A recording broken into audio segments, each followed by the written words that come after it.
class, this is Peter. I'm one of your TAs, and this is my assistant Felix. What I wanted to do is record a video kind of giving you my thoughts about the assignment coming up.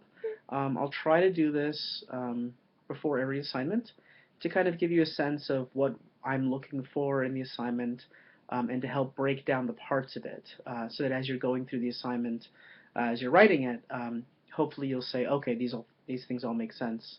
Because one of the things that's obviously most frustrating to me as a grader, and I'm sure it's frustrating for you as a writer once you get your grade back, is to see that everything you'd written was pretty good, but there was some key part of the assignment that you never addressed.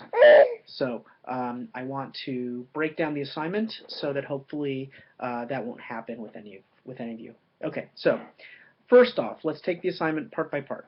At the beginning, it says to pick an existing current social problem and explain it from an objectivist and constructionist approach. Okay, so here we're not so much looking for a definition of what an objectivist approach would be and a constructionist approach would be, although certainly that must be something that you incorporate within your answer, right? I need to know that you know what these things are. But your paper is not just about this is what an objectivist approach would look like, and this is what a constructionist approach would look like. But rather, what you're trying to do is to describe a social problem using those two frames and those two approaches. So let's look at the pieces. So first, it says to relate some history about the condition's rise to the status of a social problem. Here, remember, we only have a 2 to 3 page paper, so you can think of each of these 3 bullet points as being kind of about a page. That you don't want to write 3 pages all about the history of something and then not have any time for the analysis at the end.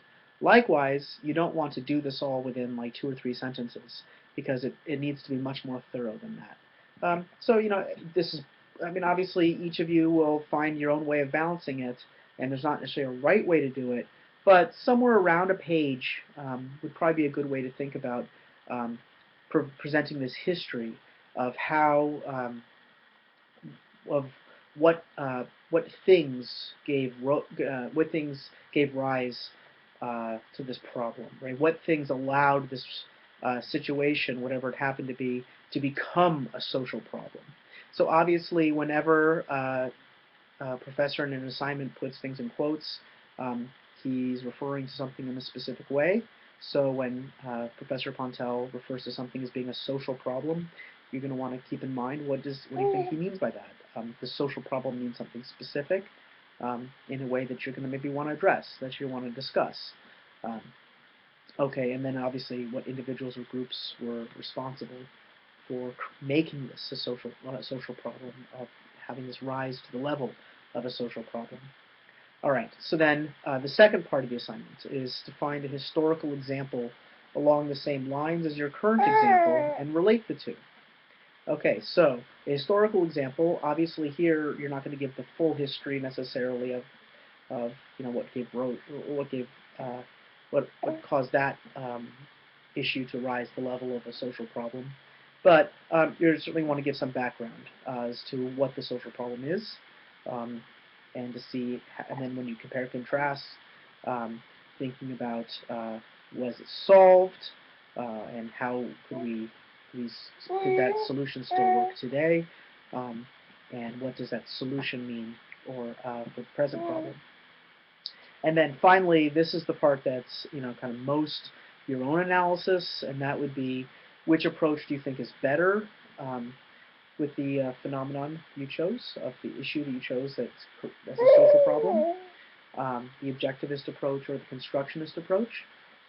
So when we say which one fits the issue, fits it better, as far as which does the most to explain it, which does the most to give light to it, which causes it to make sense. So again, keep in mind that we want to have a clear sense of what an objectivist approach would look like and what that means, and what a constructionist approach looks like and what that means. All right, so hopefully those things all make sense. Some minor things, and when I say minor, I don't mean that these things are unimportant, but I mean that these are quick little things at the end. Obviously, I'm going to be looking for things like grammar and spelling. Now, that's not to say that this is an English class where we care a lot about those things, but if I'm having a hard time understanding what you're trying to say, um, because you wrote the paper pretty quickly and the phrasing's really awkward and there's a lot of grammar mistakes, then that's going to be really hard for me to give you a good grade. Um, it's not that that I'm necessarily counting off because of grammar, but again, those things matter. Those things influence how well I can understand your point you're trying to make. And then as far as citations go, the good rule to keep in mind is any time that you're relying upon a piece of information from a source that's not yourself or kind of common knowledge, you should cite it. So if it's a statistic, cite where you got that statistic. If it is someone's opinion, someone's account of something, wherever you read it, if it's not your idea, you should cite it. Now, common sense kinds of things don't need to be cited. What's a common sense kind of thing? There are 50 states in the United States. Barack Obama is the president. Those kinds of things you don't need to cite.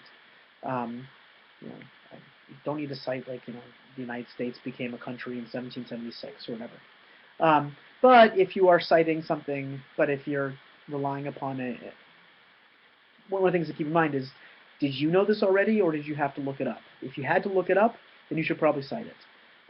You can never, it's never a bad thing to err on the side of over-citation.